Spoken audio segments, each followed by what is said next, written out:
Today I'd like to talk about aspects of brain anatomy, brain function, brain dynamics that having a background in can help inform the way we view each other and our own experience. And this information typically is not conveyed to students who are not professionally studying detailed neuroscientific work. So this is going to be a combination of videos, of pedagogically perhaps over-detailed description, and some experimental evidence to marvel at. And my main intent is this last point, to marvel. So the details of what I'm going to be describing are much less important than the flavor of the domains from which those details come. So with that kind of a introduction, please relax as you encounter many mysteries that our evolutionary heritage provide for us to ponder. Here I'm showing you a painting of a country scene. There is a lake or perhaps a small river. You see trees, houses. There's a sense of perspective, of space, of appropriate color. So just look at this scene for a moment. And perhaps look at whether or not there are any cues that something is not quite normal about this picture. Look at the reflection in the water of the houses. Look at the difference in detail between the tops of the trees and the sense of the footbridge. Now, let me tell you that this painting was made by a man who was born without eyes. What does it mean that someone can paint a picture with perspective, color, a sense of space, tactility? He's never seen anything with his eyes. This is work of a Turkish painter, Esref Armagan,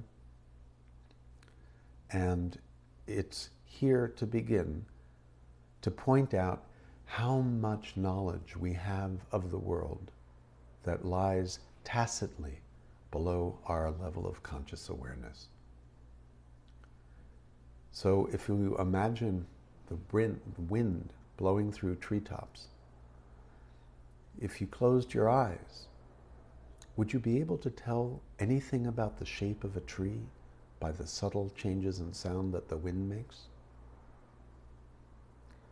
If you walk somewhere and your hands cross, touching whatever surface you're on, would you have a sense of varied texture of material?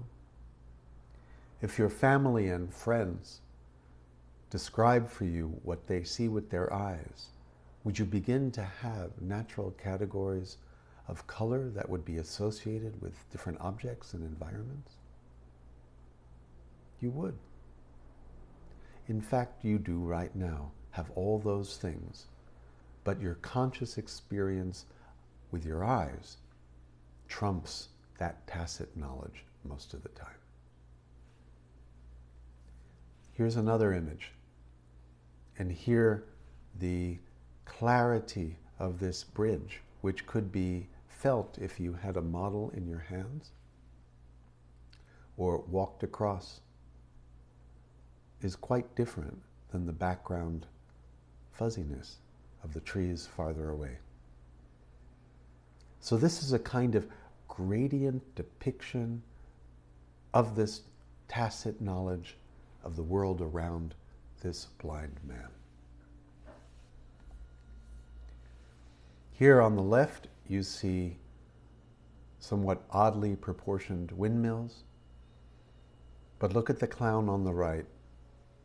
The tactility of the velvet, it feels like those pants you could touch. So the point of this slide is that seeing is not only visual.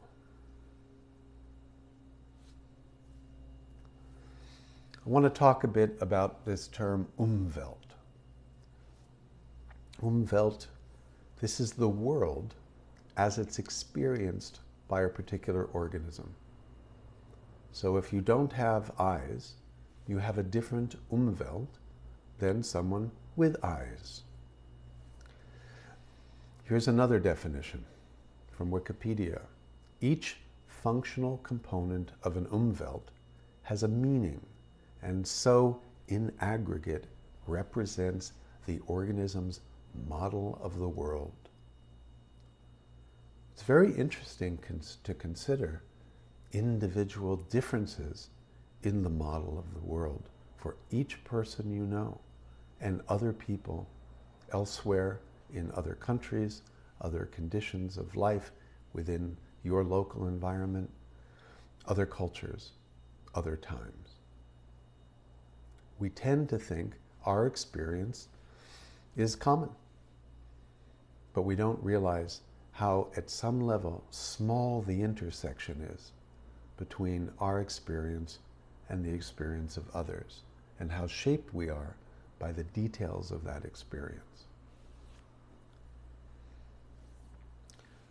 I was privileged to spend some time in South Africa this summer, and part of this presentation was at a workshop at a conference on mindfulness in Stellenbosch that I was part of.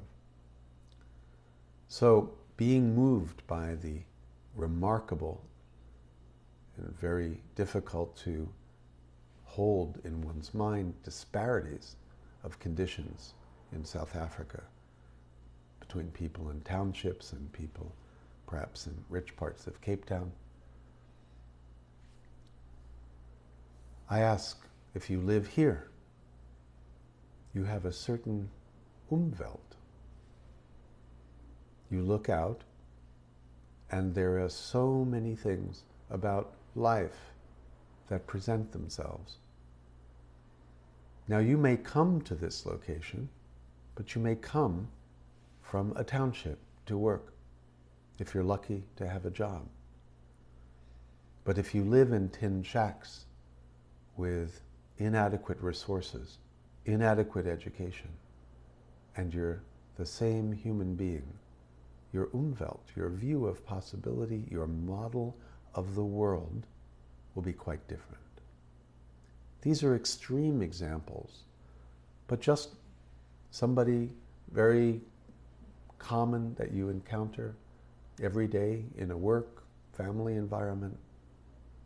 Very important to consider the overlap and the non-overlap of your respective Umwelts. So that's one introductory framing of just how much tacit knowledge, grown of our deep experience of the world, we carry and bring forward to any circumstance. But how does the world get into our embodied head? So there was in 1946 a book published by Fritz Kahn, a wonderful German physiologist, anatomist, animator, scientist. And so the question that he's asking is, how do you say auto when you see a car? So what really is the model we carry around in our head of how our brains work? If somebody said, okay, make a drawing of the mechanism inside your body that allows you to name a car as it moves by. So he makes this wonderful caricature drawing. The analogy of a film, a movie camera. And then we have a projectionist in the back, and we have a kind of variety of visual images of things that are traveling, transportation. We have a locomotive We have a gondola. We have an auto.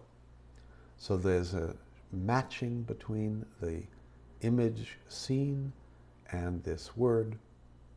The word is projected on the screen, and the keyboardist types out the homuncular vocal organ to make the sound auto. Well, we know this is not even a caricature. It's a fun fantasy. But we have, this is a magazine cover in Germany in August of 2014.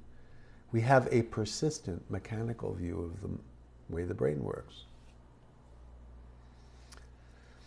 Most of us have seen drawings like this, a schematic drawing, not even really a schematic, just a cartoon of an average-looking brain with rough assignment of functions to different areas.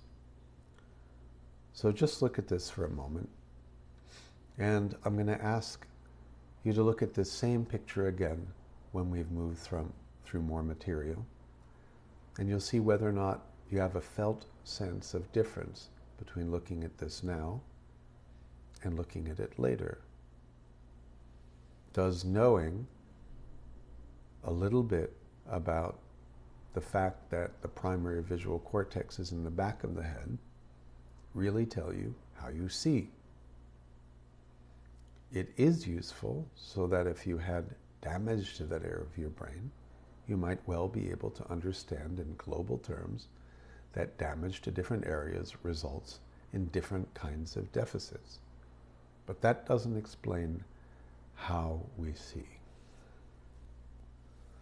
So we're going to show a movie now. It's a few minutes long from the Allen Brain Institute called Zooming In on the Human Brain.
So a quick tour of different levels of organization really shows us that we need to look below the surface and below the surface of the surface and below the surface of the surface of the surface. And without going all the way down, because we know it's turtles, we really need to develop an appreciation of the ability to move among levels and to understand activity at any one level. Some knowledge of what's going on at the proximal levels above and below it is often required. So in terms of this remarkable biological structure, it has dynamic activity. You saw in the animation of single neurons, illustrations of nerve impulses. Of course, this was all done so it was easy to see, not at the actual mass aggregate action that would be the tangle if you actually were to look inside like that at a real brain.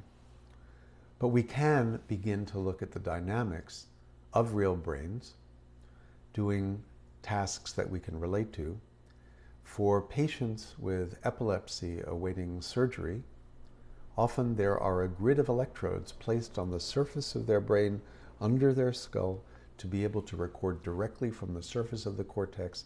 That helps localize where their epileptic focus is, because each area of the brain is sufficiently precious. We don't want to remove anything that could disturb profoundly critical functions like speech or sensory functions like hearing or vision. It's very important to be as economical as possible and excise the pathological tissue that sparks epileptic seizure with minimal disturbance of surrounding tissue. But having electrodes implanted affords neuroscientists a remarkable experimental opportunity to look at the brain in high time resolution, pretty good spatial resolution, real-time activity. So I'm going to show you another movie, and this movie is about a task which we could all do. I give you a noun, say ball, and I ask you to generate a verb, say throw or kick. So this was going to be the next movie. And this is actually using electrodes. Every dot here represents an electrode on the brain. We can use these electrodes to actually map activity flow across different brain areas. So you'll see the person right here is hearing a word at 172 milliseconds after the word comes on. This is like what you're going to do, right? Yep, exactly. My cursor's not working. Right here, red represents a lot of activity. Right in the speech comprehension area. And they're hearing a word, and their task is to think of a verb that goes along with the noun. So if I say ball, you might say kick, something like that, right? Chair, sit, something like that. So you hear a word, then you have to process the word, and then you have to speak. And so you see activity early on. Now here they're processing, the front part of the brain is thinking about a verb that goes along with it. Now they're just about to respond, and now you'll see all these electrodes in the middle part of the brain here turning This red. is milliseconds. As the person is making the, sending out the motor command to make the mouth move. And then you actually see the same brain areas in the back activate again, because the person is hearing themselves speak the word that they just said, right? So we can actually track information flow across the brain. So even in this very rough example from looking at brain activity in just a small region, you can see that we can spatially segregate to some degree different cognitive and perceptual functions, all that happens within less than a second. It's important to remember that what you just looked at, the time scale, the little clock at the top of the movie was moving in thousandths of a second.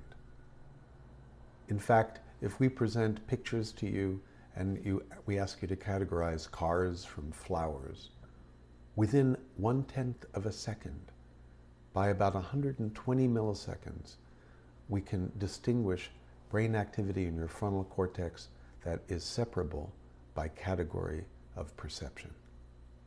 That's very fast, you know? tenth of a second.